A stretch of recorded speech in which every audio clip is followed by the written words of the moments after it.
অনেকদিন থেকে বাংলাদেশে আসতে মন চাচ্ছিল, তো হঠাৎ করে কাল রাতে আমি হুট করে টিকিট কেটে ফেললাম।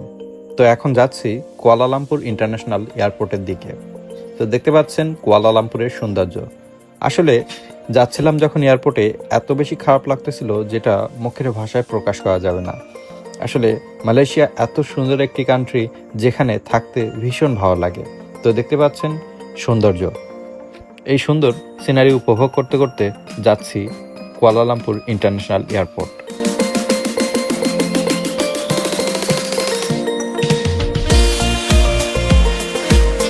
এক ঘন্টার ভিতরে গ্রাবে করে চলে আসলাম কুয়ালালামপুর এয়ারপোর্টে।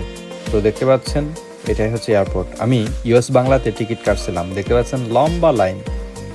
চেকিং করলাম, করে তারপরে একটু খেতে আসলাম। আমি একটা খাবার অর্ডার করলাম, খাবারটি খেয়ে নিলাম এখান থেকে।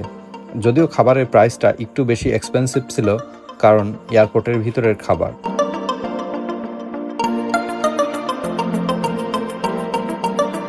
তারপর ইমিগ্রেশন শেষ করে যাচ্ছিলাম ওয়েটিং জোনে।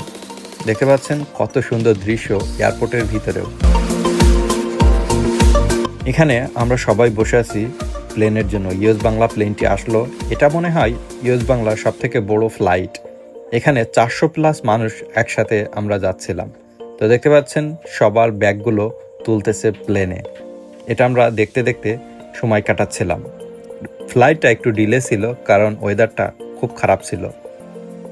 দেখতে পাচ্ছেন প্লেনের ভিতরে আমি একটা কম্বল গায়ে দিয়ে উপভোগ করতেছিলাম। অনেক মানুষ প্লেনের ভিতরে।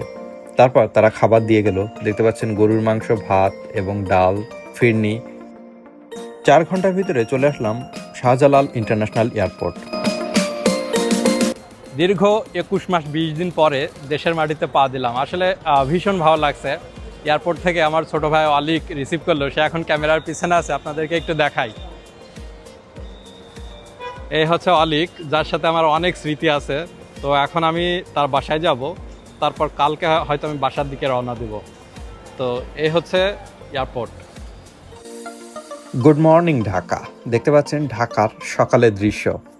আমি গ্রিন লাইনে বাসে করে চলে আসলাম যশোরে, আমার হোমটাউন যশোর। তো দেখতে পাচ্ছেন আমি পদ্মা সেতু দিয়ে আমার হোমটাউনের দিকে আগাচ্ছি এবং জার্নিটা খুব বেশি উপভোগ করতেছিলাম। আজকের মতো ভিডিওটা এতটুকুই। দেখা হবে নতুন কোনো ভিডিওতে। আল্লাহ হাফেজ, ভালো থাকবেন, সুস্থ থাকবেন। ধন্যবাদ সবাইকে।